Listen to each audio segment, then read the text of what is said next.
Hello and welcome back to yet another episode of Prepare for Landon. I am very happy about this one because I got to talk to my friend Luke Ryder, who some may know from the band Avoid, and we got to talk about the band, the recording process, being out on the road, and then also dealing with mental health out on the road, and also dealing with mental health while being outside of a band as well. But that's all in the conversation, which was a wonderful conversation, and I hope you enjoy it. Wow, dude! I don't know, man. Crazy, dude. Like, I let you in my house. What are we talking about? What? This is the Prepare for Landon podcast with your host, Joshua Landon. Buckle up. Sweet. Recording in progress. Now everything's starting. Yay. It finally go. worked. Yay. Yay. Luke Ryder. You got baby face. I know, bro. I went all baby on him. Crazy, man. How you I doing? know. I'm good, man. How are you? I'm pretty good. I just had I worked first day at a new job today. So Who we're at? I'm just working for like a remodeling company, apprenticing pretty much as like a general contractor, that kind of deal. Nice. So yeah, it was cool. Got to work with my buddy that got me a job there. So he was just kind of showing me the ropes today, and yeah, I got a lot to learn, but it was a good time. Yeah. You work with like some sort of racing track, right? Too? Or something? Yeah. I work at I worked full time for a couple of years. I'm part time now, but I do some this and that down at a racetrack called Pacific Grand Prix Motorsports Park. Okay.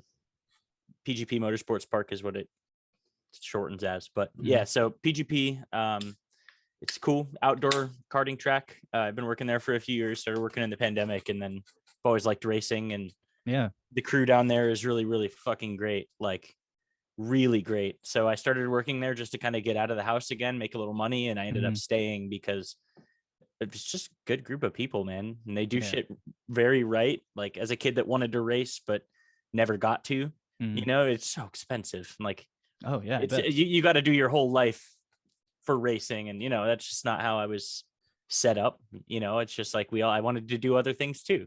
Yeah. So it's cool to like see all these younger kids come out, and like I'm a driver instructor there now, so I get to like teach people how to drive quicker. And some of these kids are starting to get their own go-karts and go race across the state, and I'm like, damn, like, good stuff. I'm not taking credit for any of that, because all the kids that are doing really well right now, like, Yeah. they got out before I got there, but there's some really good young talent coming up, and it's fun to be a part of. That's sweet. And you get to race as well? Yeah. Yeah. It's fun. You know, I don't race as much. It's more just like I get a lot of time out on track, like lapping constantly. Mm-hmm. So it's pretty fun. You know, I wish I could be racing something a little quicker, but to race, you know, that's just me. But like for what it is, like, it's a great place, man. They're awesome down there. The carts are quick too. They go like 50. So Oh really? yeah. And I've only been to like I think maybe like a 15-mile-an-hour one. Oh, dude, it's fun. It actually does prepare you to take the next step. Like, I've gotten to drive a couple like race carts. You know, they're not much faster. They just corner better. They're private owned and stuff. But yeah, we have a full-time mechanic that takes care of like 40 go-karts, and he's kick ass. They have really good deal down there. So That's sweet, man. yeah. Hell yeah. Yeah, you could be like a Frankie Muniz, who I guess is just getting into racing now. Well, dude, what's funny is he's not just getting into racing. In the No? mid 2000s, he raced formula cars. Oh, really? Yeah, so he raced single-seater open wheel cars in like Formula BMW or something like that. But he's always been into it, and then he stopped doing it, and now he's racing in something called ARCA. It's like one of the first steps to get in NASCAR. Oh, nice. Yeah. So you really have to like do that when you're young. You got to do it really young. You Like, can't I just asked my jump dad. in. Yeah, I asked my dad when I was 12 years old, when we were at the Indy 500, and I was like, He's "Hey, like, I want to." too late. Yeah, dude, straight up. I looked at him. I was like, "Dad, can I do that? Like, can we start looking at ways to get into racing?" And he looked at me and he went, "No, we're just not set up for that. Like, I don't know shit about race carts, and we're about 10 years too late." And I was like, Dang, dude. "That's fair." Yeah, dude. There's kids getting out there that are like the world champion right now, Max Verstappen. He got signed to an F1 team before he even turned 17. Holy shit. Yeah. When did he start? Probably know? 4 or 5. God. Yeah. And that's Crazy such a shit. bummer too. You can't get your license technically till you're like Dude, fucking I know. 16. Dude, he's a 2-time world champion and he still doesn't have his license. Holy shit. Oh yeah. Dang. Just get people to drive you everywhere. But Dang. how have you been, dude? What's up with you? I've been working, been making music. I got engaged. We get married this year. Man, Very excited. That's crazy, man. Congratulations. Thank you, sir. That's and amazing. then hanging out with my cats, dude. Hell yeah, dude. Mine's Cats, around here friends, somewhere. family. Yeah. There you Oh go. yeah, I got to see your cat. Oh, at dude, some I'll get point. him in here. He'll be meowing at the door. And you got your dog Peanut, right? Yeah, I can get Peanut at some point. Your dude. one-eyed pirate dog. Dude, it's funny. It took me like 5 years of dating Logan because she's Logan's dog that she's had for pretty much all of Peanut's life. And she liked me, but she wouldn't really hang out with me. But now she's like, if Logan's not home, she's like following me around. Mhm. At night, she'll like sleep and cuddle with me and stuff, which she's never done in the past. So she's getting older, but she's getting super sweet. So That's adorable. yeah, she's a little baby. So I don't know if you've ever seen the show, but there's a lot of random tangents and random thoughts that come out of my head and things I jot down. So Yeah, dude. we're gonna That's go why in all I'm kinds stoked of to be different here, bro. directions. Yeah, I'm That's excited. how my brain works. So I'm done to go all over the place, Yeah, man. You lead, yeah, I the, figured lead it would the way. mesh pretty well. Yeah. Lead the way, and I'll just talk, and then you tell me what else to talk about, and we'll just keep on doing it. Sweet. So I want to get into, well, I guess we can get into the Whatever fact you that want. that you're not in a void anymore. Yeah, dude. I've been, I obviously wasn't on the last tour, and I think a lot of things just kind of changed in the camp without getting too deep into like the specifics of that. But like, TLDR, like you just kind of grow apart from people over time, and that's just kind of, it's just kind of life, Yeah. It's a bummer, but you spend like you spend a decade playing music with people, like sometimes things just change, you grow up and you grow apart a little bit, and like your interests go elsewhere, and things just change, man. It's just life. It was a little weird. Like I didn't make the decision to leave the band, but I do think it was probably for the best of everybody. Not because it was like me doing something wrong or them doing something like shitty. It was just like, okay, this just makes the most sense, they're doing their thing, they're gonna keep doing their thing. I think people should keep fucking with them because like they're good people. They are. But yeah, dude, we just grew apart at the end of the day, and that's okay. And I honestly, like, I wish I could have made the decision for myself. That's literally the only regret that I have about my entire time in the music scene, is I wish I could have made that my own decision to step away from something I put so much time into, Yeah. But aside from that fact, there's a shitload to be proud of, I'm very proud of like my role in the band as it grew As it growed, baby. As it growed over the years and stuff. But I think I think I've been, and a big part of it, it's not just like that. I've been struggling really hard on tour recently. That's why I took the last tour off. I've been my mental health goes off a cliff, and it was affecting other people, which I totally understand. Like, it's not like we were getting in fights or anything, but when you're in such a confined space with so many people, and like, it's not that I was having like, not that I was being destructive, but when somebody is having a hard time, no matter what you do, everybody's going to feel it. Yeah. And I think it just got to be a little bit much, and I understand that. So that's why I kind of took the decision to not do that last tour. So the timeline was like, that tour happened, I decided to take the tour off, and then it was after that kind of everything, we went our own way. But initially that tour I was going to go, but in the tours leading up to it, I was just doing worse and worse and worse and worse. And just decided to sit one out. That was a group decision that we made.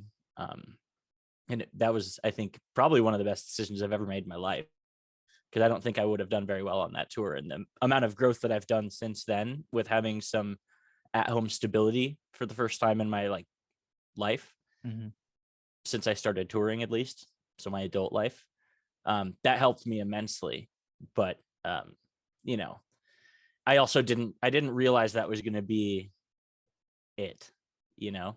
Mm-hmm. So that's pretty much the only thing that's the only downside for me. Cause right now I got like a whole bunch of other things going on, you know, I've just kind of taken the time to get my shit together and try to like get a handle on my mental health, which has been going great.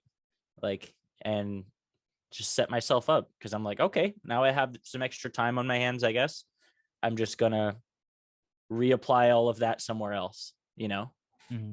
So yeah, you know, kind of a strange situation to go through, like anybody that's been in a band and isn't anymore, whether that have been like their decision or not, like anybody that's ever been in a band understands how hard it can be to separate your identity from your identity as a person in a band. You know what I mean? Like, Yeah. I've been a band member my whole life. Yeah. And especially when you're caught off guard too. Yeah. But It's at the same, strange. but at the same time, did you, because it was a mutual decision to take off that tour for you. Mhm. Did you feel whatever you were feeling kind of boiling up to the surface and getting to that breaking point, or was it just, did it hit you like what kind of started like the decision making? You like, I should probably step away on this one. And Well, that was I think it was a slow decline that was getting worse. And the harder I would try to keep my like, I struggle pretty badly with like OCD. So being on tour, and then being deathly afraid of germs doesn't really mesh super well. So I was just through the roof anxiety at all points. And so like, as it just compounded into me not being myself anymore, you know, which can be hard for other people to see because like I just would spend so much time in my head worrying that I couldn't really bring out the personality that that I wanted to present and that I am, you know. It's like I just didn't feel like I felt like a muted version of me most of the time because I was just so consumed by anxiety. So on this, most of the time when I would play shows, no matter what happened through the day or how I was feeling, I would get on stage and it would go away for however long our set was. And on the last tour that I did before I decided to stop or decided to step away for that Plot and You tour, that was when I recognized like, oh fuck, like I can't escape how I'm feeling even up here. Like I remember playing some of the coolest, biggest sold out shows that I've ever played. And the whole time was just like, I knew I was like, I want to enjoy this so much, but I literally can't. Like I remember being so confused. I was like, why? This has never been the issue here. Like on like this stage, was the like, escape. This was the place that you could let it all out and escape to and be able to breathe and be free for a minute. 100%. And so now when that's it wasn't contaminated and like dude, I found myself like I was like chilling in the back corners of the stage and like not wanting to be anywhere near the front, like not feeling like I felt like my rhythm was gone. Yeah. Like I felt as out of the groove as I could have been. And it showed to me and to my bandmates and to probably not maybe to the people that had seen us a bunch of times, but like, you know, I was still had energy. It's not like I was just stage potato the whole time, but it wasn't me that I've been for so long as a performer, you know? So I wasn't really willing to, I was thinking about it and like, it kind of took like a group conversation, like, hey, do you need time off? And I was like, yeah, actually, because I was thinking like, it doesn't really make sense for me to present myself on the biggest tours that we've ever been on as not myself. You know, I wanted the chance to go home and get it together and come back and do it better. And life went a different direction, and that's okay. Maybe I'm not closing the door on touring. I don't really have any interest in like starting another band or anything right now. Maybe like write some riffs. You're doing your thing right now though. But yeah, I'm doing my thing, and like I want to rediscover music for myself and for the passion of it. And I think that was another thing, as I started to feel like music was a job. Yeah. And that really took my drive away, because when I wasn't on tour or actively at practice or something, it was hard for me to motivate to try to get better, because I was like, whatever, I can play the songs, like that's fine. But I don't really want to do anything else other than play the songs and get it over with. And that's a shitty thing to feel when you are a musician, because you're like, damn, dude, why am I going through the motions right now? And I couldn't really find a way around that for a while. So like, yeah, dude, it's just, I wasn't a picture perfect bandmate, but I considered myself a pretty good friend. In like the sense that I could go out and I could grind on the road, and I could go out and I could load shit in and out all day long, and I could go out and just be a good friend to my people. That's where I felt like my role was. And then when that started to kind of decline because I couldn't keep my shit together, it was like, I'm sure they felt it too, like, damn, what's the point? Who knows? Like I honestly haven't spoken to any of them in quite a while. But something I wanted to mention, I forgot what it was. Shoot. Oh yeah, I remember maybe like right before COVID and then during COVID a little bit, I was kind of lost in music in a sense, and I didn't know how to feel with it, I guess is the best way to describe it. And I kind of had to find my way back into loving music again. dude, and being happy with music again, and not being so stressed on it and so forced on it, or I don't know, whatever other reason. But like, I had to find my way to be comfortable and enjoy whatever I'm creating, or just the music itself in general, and kind of like let the expression flow however I see fit.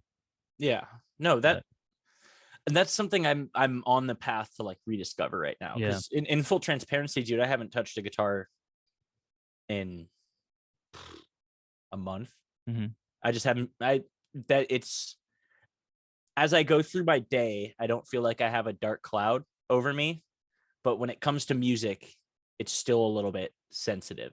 You know what I mean? Just because like everything I have attached to music is attached to that band, which I'm not with anymore. And it's still like the way everything went down wasn't like super fucked up and like they fucked me over, but like it made me sad and it hurt my feelings a little bit. So I think I just needed to take a bit of time to like disconnect from music almost entirely, get my shit together from the ground up, and then pick music back up when I feel like, okay, now's time. Because like every day I wake up and I'm listening to like a riff or something and I'm like, there's the itch, you know? I'm like, and I'm not forcing anything. I'm not like, oh, you got to go home and write that right now. But I'm okay, like that's something's reawakening. It's like a fucking flickering light bulb that wants to come back on. It's like, this is actually inspiring me. Like I'm listening to music. Like I think I was so burnt on the lifestyle that being in an active band can present. And I loved it and I still love it, but it's hard. And I was burning out quick. And so I was barely even listening to music anymore because like nothing was interesting me. Nothing could catch my attention besides like way out there shit, or like shit that was just super simple. And now that I'm kind of disconnected from that lifestyle, because it's a grind, man, and I like the grind, but I don't want my escape to be the grind, you know? Yeah. And I'm listening to music again. And I'm listening to fucking some like when I listen to music now, it's like, oh, it's like, do I want to use that as an inspiration? Should I be listening to that? It's like, oh, this is fucking ripping. I don't care if it's good. I don't care if it's bad. Like, I'm just going to listen. If I want to write something now, I'm just going to write it. And I'm excited for the process, you know, of like rediscovering something that I love, but lost in itself, you know? Yeah. Kind of like restarting the passion you have for music again. 100%. So like, dude, I'm basically going to go in baby steps. I'm just going to be like, I'm a fresh, clean slate. Yeah, I spent a lot of time on the band life, but now I need to spend some time on the music, you know? Yeah. And I could never connect those two, which I can fully recognize. Like it was like I had a lot of trouble. Like I wanted the band life, but then when it came to the music part, like I started playing music solely to perform, you know, and I love music, but because I jumped so quickly into performing and shows and shit, my performance would be here, but my musicianship would be here. So it was always, and like something in me, no excuses. Like I couldn't connect the dots to be like, I need to put more work in on the music end to match where I'm at right now. I always felt lagging behind, but I always struggled to do something about it. So now I'm like, okay, I'm just going to like, when I want to get back into it, I'm just going to just start fresh, but with all the knowledge I have now and just fucking go after it, you know? Yeah.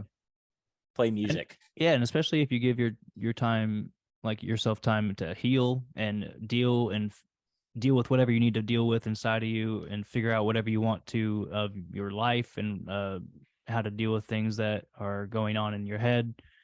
Exactly. Then like you find that moment where you're like, I can get back into this, and you take the step and you start doing it, and maybe even then that first time is not the time for you. Exactly.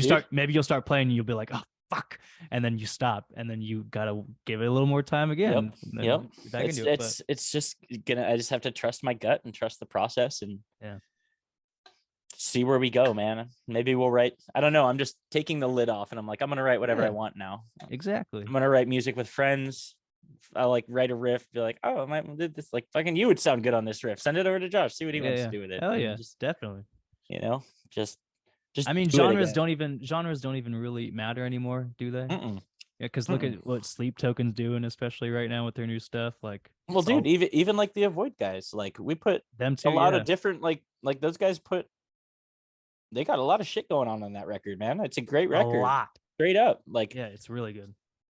And like, God, like if you asked me a month ago, I'd be like, that record sucks. But but objectively, dude, it's great. And like, you know, well, I'm glad I could talk to you outside of the storm and have a moment to that was part of it, man. I had to go reclusive for a little bit because I've gone through the circus of like, I'm emotional, I'm gonna just put it out there. Fuck you. Yeah, dude, I don't want that, man. It's like I don't want to be that guy anymore. I want to just be, you know, I waited to tell a bunch of people about it until I felt like I could answer their question in a non-pissed off way. And when they were like, what happened? You know? Yeah. And I could just like, oh, things changed. You know? That's why I waited too. I was like, I'll talk to him on the podcast. Like, well, like I'll ask him then. I don't need to ask him now.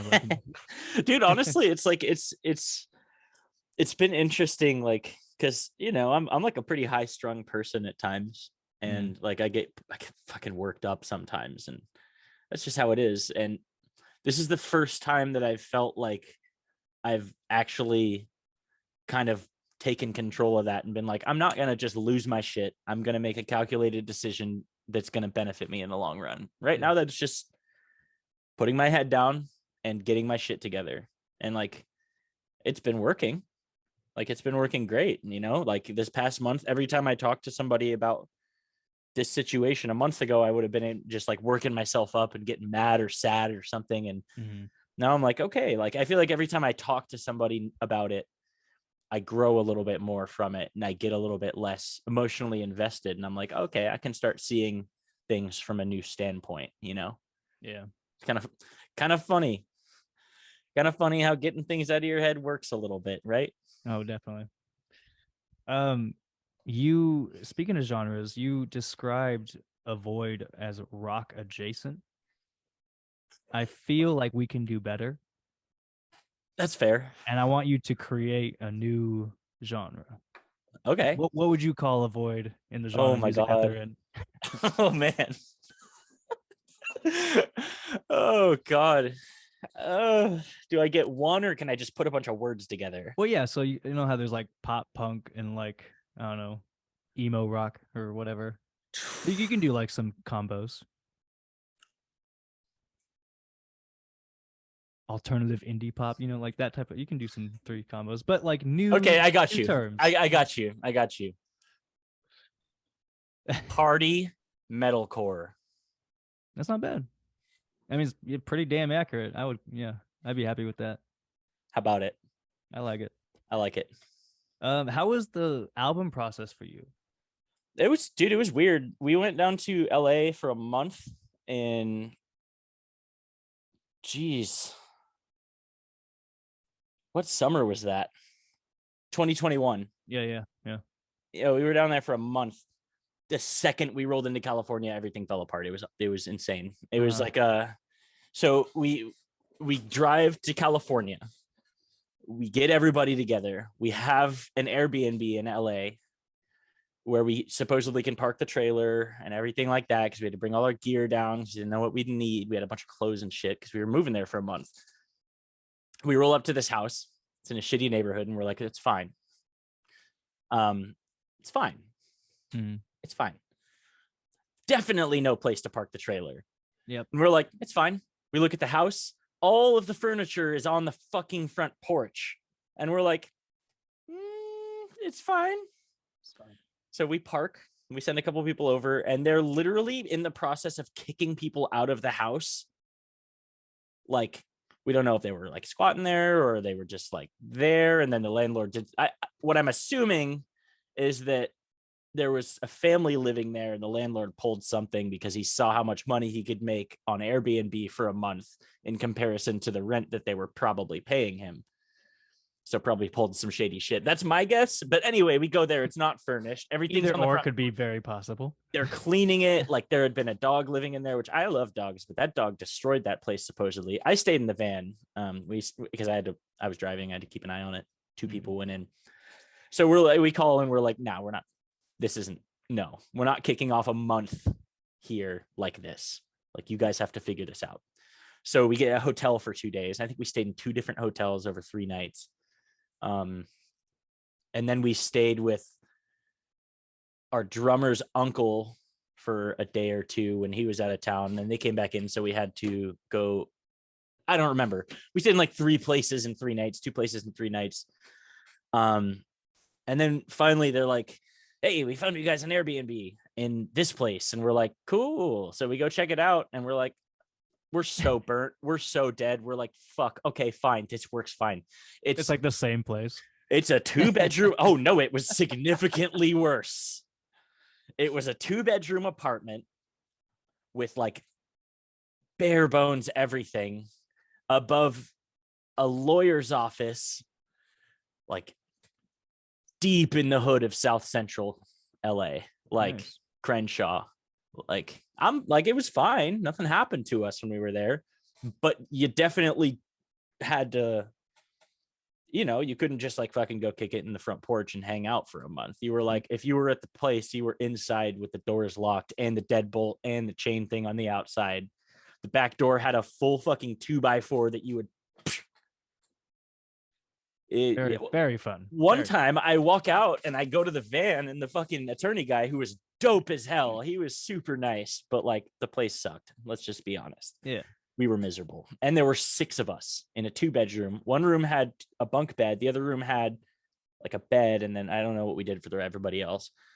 But I go out there one day and the garage is open, and he's like fucking with a motorcycle like frame. And I'm like, oh, that's pretty cool. What's that? He's like, oh yeah, this is a front end collision. The Ryder died. So I'm just looking at the frame, and I'm like, very tight. Cool. And then one morning I wake up, and my friend that lives down there was like, dude, you should get Citizen. And like, it's an app that tells you what's happening around you. Like, Citizen reported like, oh, somebody fucking robbed this place.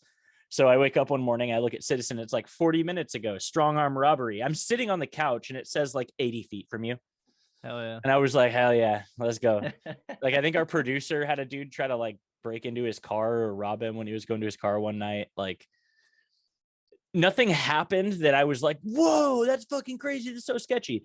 Literally, like, I would walk down and I'd go to like the market and just like throw my headphones in, head down, don't fuck with anybody's shit, and nobody will fuck with you. But like, you definitely like couldn't just, it was an interesting month. So that happens.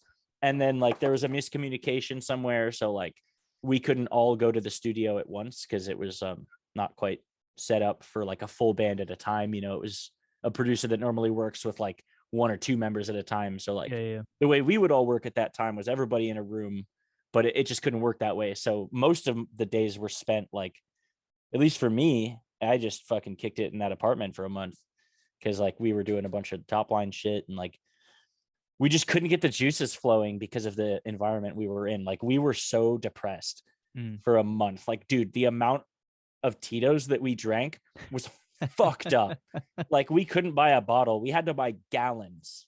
Oh my gosh. Like one night we drank 3/4 of a gallon of Tito's real fast, had to order another gallon that our friend paid for because we were on FaceTime with her. And then we finished that in like an hour. And it was like, dude, this was like a nightly occurrence. Like we'd go through like a half gal and we were just so fucking off the rocker. Like Jesus. It was like, it was bad, man. We were Can all you still drink Tito's? No. Okay. I was going to say, if you didn't, then you didn't drink enough. No. I drank Tito's in Vegas the last time we were there. Fucking Chris goes like, oh, dude, there's Tito's right there. And I was like, you bastard. So obviously, like I had a choice. I had an option to drink something other than Tito's, but I was like, I wonder. So I drank it and I was like, nope. Never again. Nope. Yeah. That's Jameson for me. Oh, yeah. That's Tito's and Jack now and tequila. Oh. I burnt myself on tequila on my 26th birthday in Flint, Michigan. Oh, like with the fire and everything? Oh, dude, no. I literally just like drank so much that I just was shaking for a whole day. Oh, that kind of burnt. Great. Yep.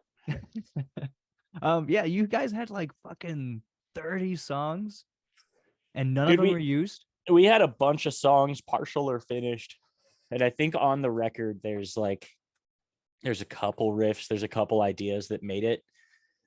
But basically what ended up happening is everybody went down one by one. It kind of sucked because like Benny and Nick had to go down there for like a month through Christmas and shit to just grind this album out and like finish it. Yeah. And like, you know, they had to pretty much just be away from everybody and their families for a while. They were like steering the boat on that, and you know, props to them, man. Like they were sending songs back and I was fucking, dude, I was like, let's go, bro. Like it was collaborative, but then at the end of the day we were like, okay, that month, so now we got to just like do what we can to get it done. So we just would grind. We just hit a grind hard for like a month writing shit. And like all the songs that are on the record now were written pretty much in 3 weeks, I think. Yeah. That's crazy, man. Dude, and I'll never knock those guys for their work ethic.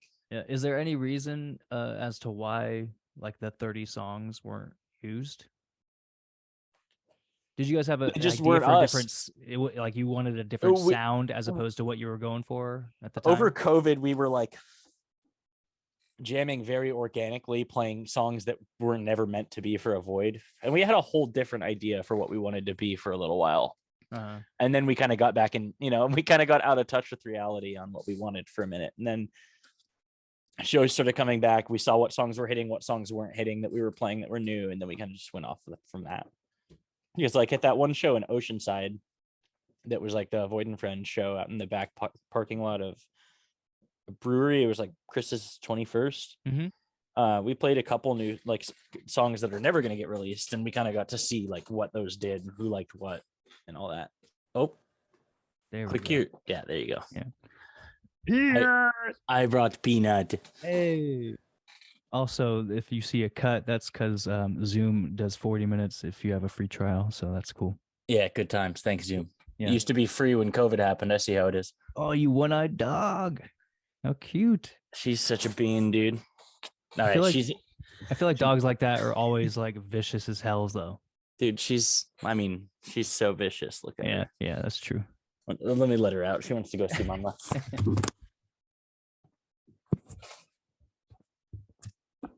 Oh my god! And then this is the man of the hour. This is Boots. Boots. Mm-hmm. Oh, look at that pink little nose. He's a good boy.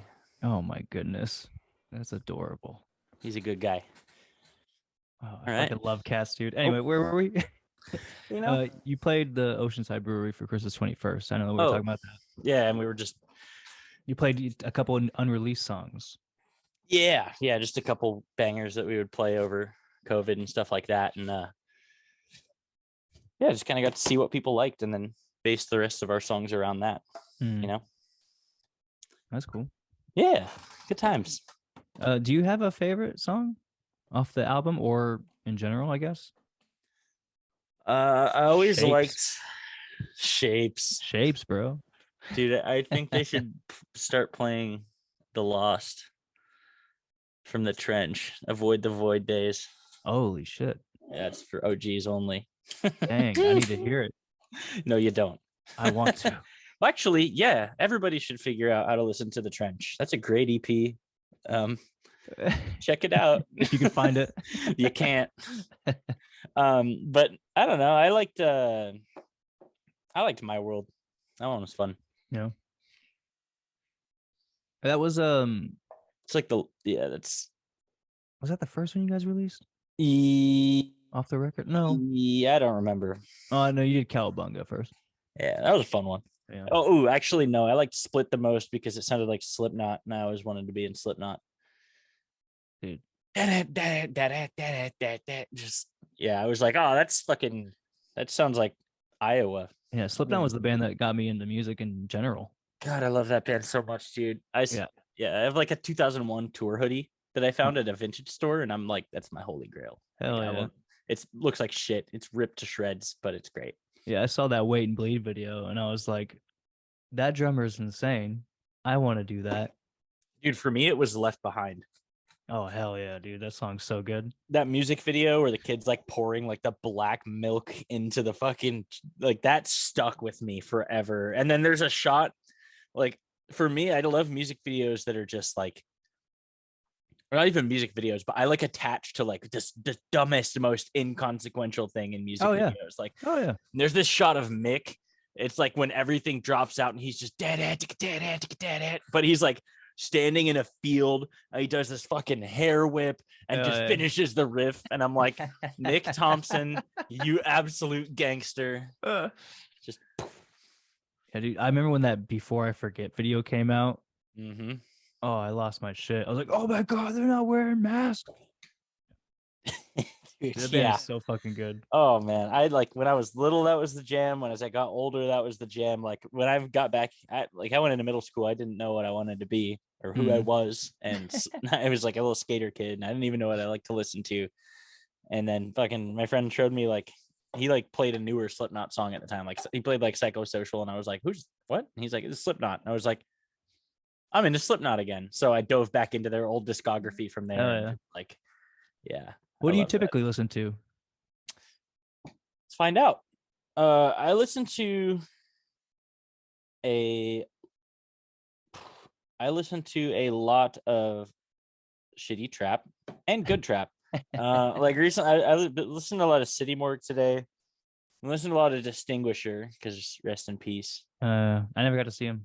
They were sick. We did quite a few shows with them, and they're great guys. Yeah, that last record was really good. Dude, I'm saying like Dying Light is probably one of my favorite things that they've ever done. It's just a ripper. Listen to Reflections, Key Glock. Is there anything obscure that like people would be surprised that you listen to? Well, at this point, nobody's surprised that I'm like a big fan of pretty much everything trap. So like Gucci Man, Young Dolph, all that shit. But like, let me think, man. I mean, I'm going to a Sabrina Carpenter concert pretty soon. I love Sabrina Carpenter. She's sick. I like Maggie Lindemann too. I don't know. Like, it's funny because like I'm getting into these big pop artists, and I'm like, wow, I feel so like special for listening to like pop music. And then I'm like, wait a second. Like, and no, I'm just appreciating pop music finally. I'm just like, I don't know. I listen to a lot of pop. Dude, my favorite, okay, maybe one that like some people will be like, damn, that hits. And other people will be like, who? Copeland. Oh yeah. Copeland is one of my favorite artists of all time. Copeland and City and Color are two of my like bigger influences. Dallas Green is that's all you have to say. That's all. Yeah, you're done. It was good. Dallas Green. You get it. Yeah. So I like City and Color, Dallas Green. That's my reason. And I also like Copeland's great. I think Aaron Marsh is awesome. And I found myself like not on purpose, but all the artists that I listen to, like you can hear a very clear overlap of sound from album to album. Like Copeland started as kind of a bare bones, like cutesy rock songs and shit. And then like you can hear in each album, like he's experimenting with a new sound. Like he'll go from his first album to his second album, and the second album will start introducing some like different, more melodic, more orchestral, like cinematic pieces. And like over the course of his career, he's gone from that, and now he's doing full compositions of his old songs in like orchestral style. Oh wow. And like his most recent album, fuck, I'm the worst fan because I don't know album names, but like the one that starts with Pope, the first song on the record is Pope. That is one of the greatest records in any sort of like alternative music that I've ever heard. It's beautiful. He does fucking like ASMR shit at the end of one of the songs, but it's like you just hear in the background like what you would hear in like a morning conversation. It's like you hear like a couple talking back and forth. It's like overlapping voices, and he's just going like, I think I should get up soon. Oh, I think I need to go to work. How did you sleep last night? And it's like it's just in the background. You're like, I've had this conversation, and like I need to check this out. Oh my god, dude. As Above, So Alone is one of the coolest songs I've ever heard. Just like, I don't know. It sounds like the mid 2000s. I don't know how. I like other than that, like I feel like I'm driving with my windows down through a city in 2005 when I listen to that song, and I will not elaborate. It's just how it feels. Yeah, you're gonna have to check it out to understand the feeling. It's just a good song. No, I love Copeland. And then yeah, I don't know. Royal Blood's cool. I like Royal Blood. Nice. Have you ever heard of because you like horror stuff, right? Yeah. Oh yeah. Yeah. Have you ever heard of Skinned with a Y? I've seen, but I haven't listened to. So like the chick with the makeup and everything. Yeah. Yeah, they're like I forgot what. I think it was Norwegian or like Iceland. I don't know. Some. That's yeah. That's another realm that I like. I like black metal a lot. But they do. I don't even know what to call, again, genres. I don't even know what to call them necessarily. Like death techno pop rock. I don't know. Fuck it, I'm in. But like they do songs based off of like Jim Jones, dope, Nightcrawler. I'm in already. Richard Ramirez. Yep. Tyler Hadley, all kinds of stuff. Damn, dude. And their music videos are dope. Their songs are dope. Very interesting. Listen. So check them out. I'm a sucker for like theatrical shit. Like, oh, you'll love it. Oh yeah. The Jim Jones one too. Like, yeah. I'm down. Great. Very good. I'm down. What's an ideal off day on tour for you? Oh, dude, river float. Well, I heard you talk about that. I know it's like your best day of tour, but is that like the ideal day that you would want to have all the time? Like that's you would always want to like do every day? Yeah. Well, oh like, god, off day on tour. What's like your personal, like yourself? What do you want to do with your day? Do you want to go to a river float? I mean, if it's that, cool. Most days, but also like if I'm deep in a tour, like all I want in an off day is a somewhat easy drive, a couple nice hotel rooms, and a hot tub. Ooh, you're a hot tub guy. Yeah. I'm a slut for a hot tub. Man. Oh, your cat just came into frame.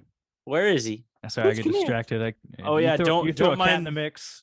Don't mind the mess behind me. That's all my shit that I have to move out of my house in like a week. Oh, nice. You're moving? Yeah. Yup. But yeah, definitely just like a nice hotel, a couple of rooms so that we have a couple showers and like everybody gets. That's it. Everybody gets a bed to themselves. Which God knows that never happens. And then shower. And then go in the hot tub and then shower again. And then shower another time because I can in the morning. And then we leave and we go play the show. That's also in the town that we're already staying in so that we don't really have to drive very far. That sounds nice to me. That sounds very nice. Do fucking nothing and recharge all my devices. An easy, relaxing day and then a show that night. Yep. In a legal state. That Yes, matters that definitely matters. because Amen. then you just smoke your weed and you hang out. Yes, sir. Amen. Boots, Um, where are you? so this Oh, is where it's going to start to get into my random thoughts that I've always kind of wondered or randomly jotted down because I did listen to that other podcast that you put out. oh, dope. The fucking 3-hour one, the Was- really long one, It was a 3-hour one. or which one was that? Out of my league. Oh yeah. There's like there's a super long version of that. If I would have known, I would have listened to it already. But Oh no. Most of it is me rambling about just like dumb bullshit while I love it. That's progressively fine. drink more. And dude, it was. I gotta say, man, those that I was thinking about that. I was like, damn, I haven't really done something like this since I did that. We intended for that to be like shorter, and dude, they're just fucking great people. Like they're like those. They're very cool. That's a dude that I played my first show with. That guy Gage was one of the people in there. In your first band, or he in my first band, he was one of the other bands that was on the okay. show, and we just kind of stayed friends over the years. Oh, nice. Yeah, that's cool, man. I liked that one. It's Which fun. brings me to a couple things you mentioned. One, the stolen street sign that's in the trailer, or that was in the trailer at least. What street sign was it? I think it was a no parking sign. Okay, I think because I hate those signs. not bad. That's like a 7 out of So, 5. Like on my 7.5. 7.5, I take that. Yeah. I tackled one with my friend Benji from Natatoy, who everybody should listen to Natatoy. That band fucks.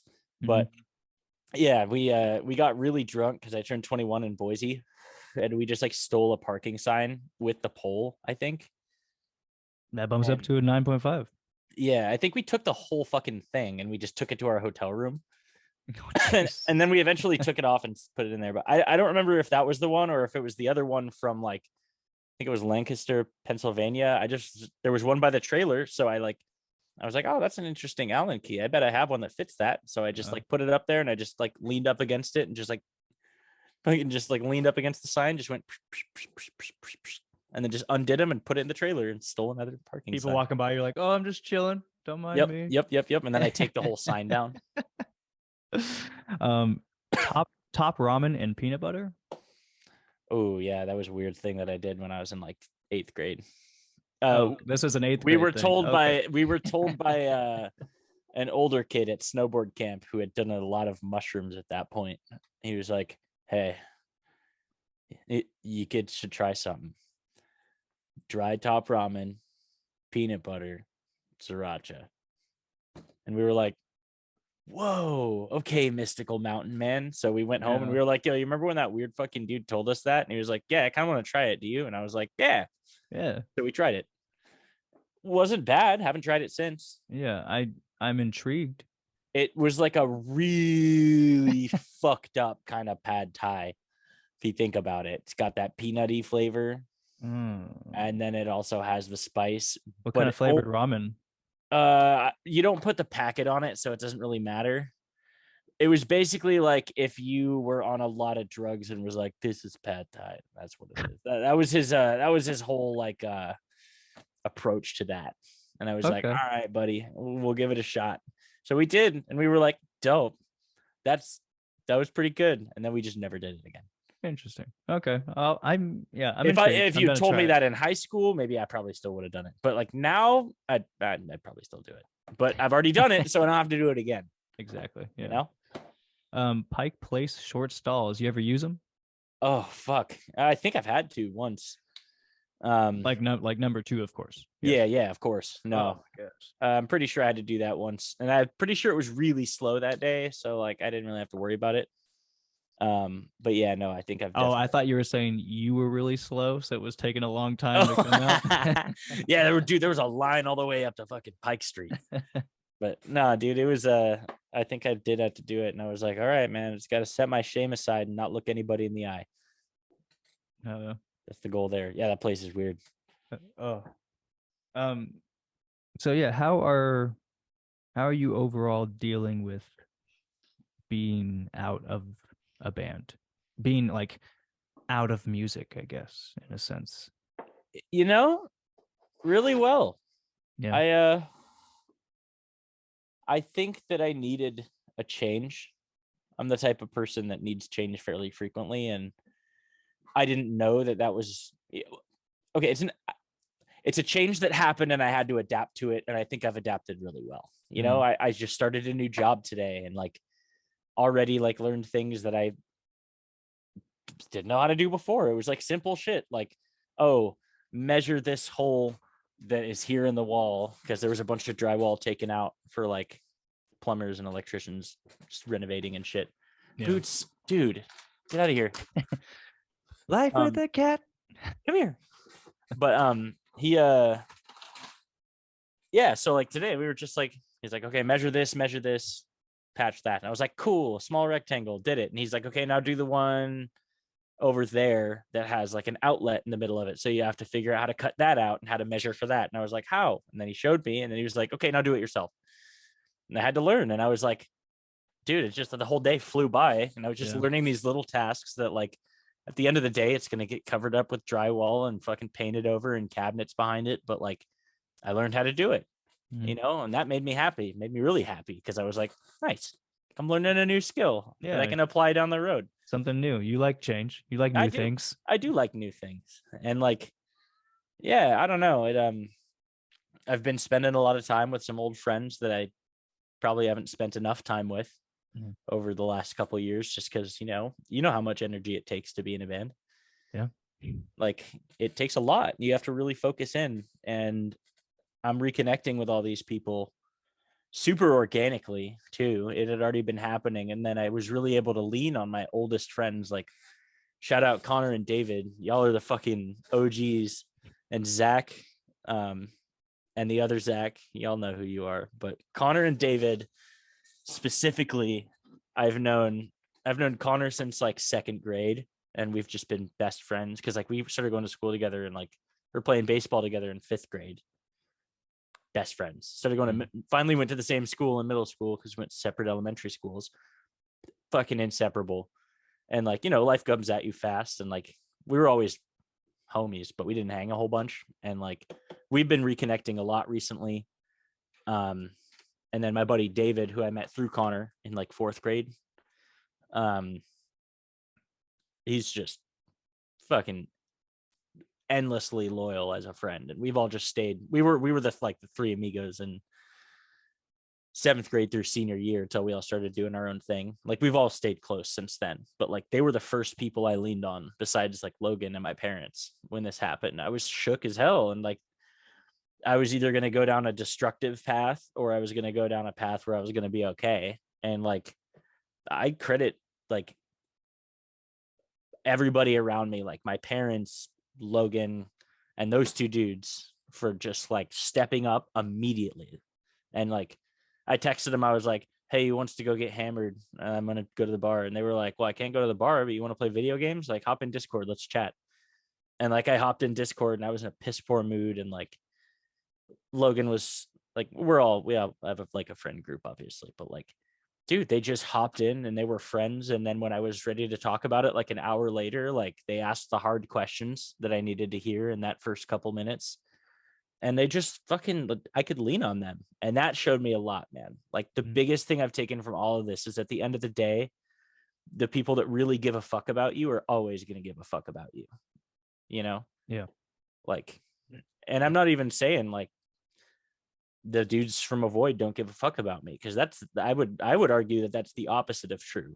Yeah. But you know, it's just like, I don't know, a relationship, you know, like you just need space for a little while. Yeah.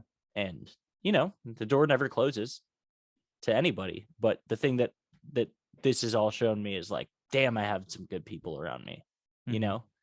So that really kicked me off, and I was like, it helped me bounce back so much faster than I thought that I would have. And like, I give myself a shitload of credit for that too, because I've done a lot of work on my mental health to not spiral. Yeah. Like I have in the past when similar things have happened, you know? Yeah. Cause like, how would you deal with that on the road? Like if something like catastrophic happened, like if you were just really in your head and it was a rough day. Wasn't much I could do, man. And I like the kind of a little quirk to like with OCD, you know, you have these compulsions to like it's It's obsessive compulsive. It's you obsess over something, and then you have a compulsion that you have to do in your head or externally, like for me, like washing my hands or just like something like that. That's the compulsion from an obsession, right? Yeah. So like I'm always doing these compulsions, and on the road, like on a hard day, that's like a never ending cycle, like never ending. And I would externalize it a lot. I was like, I would need a lot of reassurance, like, oh, I did this, like, is that okay? Like, oh, like I touched this thing and now I'm anxious that my hands are fucking dirty and everything's gonna burn down and I'm gonna die, you know? And that got overwhelming for the people around me, like rightly so. But like a bad day for me was like either completely by myself so that I wouldn't put it on anybody else, or putting it on everybody else around me. And that's, you know, it wasn't anything destructive, but it wears on you and it wears on other people over time. So like a bad day on tour for me was probably a bad day on tour for the most people that had to spend time with me that day. Yeah. And like I guess the nice thing is that it wasn't like, oh, fuck that guy, he's being a dick. It was just like, oh my God, like, is he good? You know, I was just like a fucking lost. Like, if I could describe how I felt on a bad day on tour, was like a lost puppy dog, but also like out of my own body. You know, I like didn't just, all reason goes out the window. So, you know, it's tough. So yeah, bad days for me were bad for everybody, I think. Yeah. And I totally understand why that's hard to tour with. And that's like a big portion of why I didn't want to go too. Yeah, and it's unhealthy for you. Like it's Yeah, dude, like it wasn't healthy for me, and it was to the point where me being unhealthy was unhealthy for other people. Yeah. You know, and I get that. Which then them feeling the way them feeling and you noticing that is just more added from that onto you again. Yeah, it's just a dude, vicious fucking cycle. It's Yeah, I feel like I'm just in a washing machine. But Yeah. you know, it's like I feel myself every day getting stronger and It's good, man. feeling like I can handle more shit. Like if you, like, God, I don't know. It's just weird. It's interesting though, and I like it. So, you know, in a band or not, I'm gonna be happy. And right now I'm not in a band, and I'm still gonna be happy. You know, and I'm maybe happier than I was when I was in a band because I lost touch with everything that I loved about it. So, Do you have a happiest moment in music? Not just with the Void, just in music, in your musical career. yeah, it's like 1 second. And that's not discrediting everything that happened around it, but the 1 second that will never leave my mind was playing Rockville at Daytona, and in the same sight line, it's thousands of people, and then the high banks of Daytona right behind them. And like, I'm a racing fan, man. That was fucking amazing. I'm playing on the outside of turn 1 for the Daytona 24-hour road course. That's where the stage is. Yeah. I'm playing on a big ass stage to just, my family's out there. Like my friends are out there. Like a bunch of family flew in for this show. Like, and I remember this one brief second where I looked up. God, it gives me goosebumps everywhere just thinking about it. But like I look up and it's Daytona, and I'm up there. And I'm playing, and people are having fun, and there's a shitload of them. And then there's just the high banks of Daytona there in the background. Like, and that was like, bury me with that memory. I wish I could have taken a picture of it because that was fucking beautiful. I didn't see anything else. That was just insane, man. It's crazy. I'll never forget that. That's awesome. Yeah, like like when people ask me like that question or like ask about the festivals, like that's the one, like it's literally like it's almost like a GIF, and it's GIF, not GIF. I don't care what the creator said. Fuck that guy. It is it's GIF. If you wanted it to be GIF, make it a J. But dude, it's literally like, it's probably 5 frames of just like, and I'll never forget it. It was crazy. That's beautiful, dude. Yeah, that was it for me. That Damn, that you got me that was like peak. you got me tearing up a little bit. Like just like watching you talk about a special moment in your life and seeing too like because like we met in passing pretty much, just like a couple guys on tour together, and then that's how we Yep. met, and we've just known each other ever since. Yeah, dude.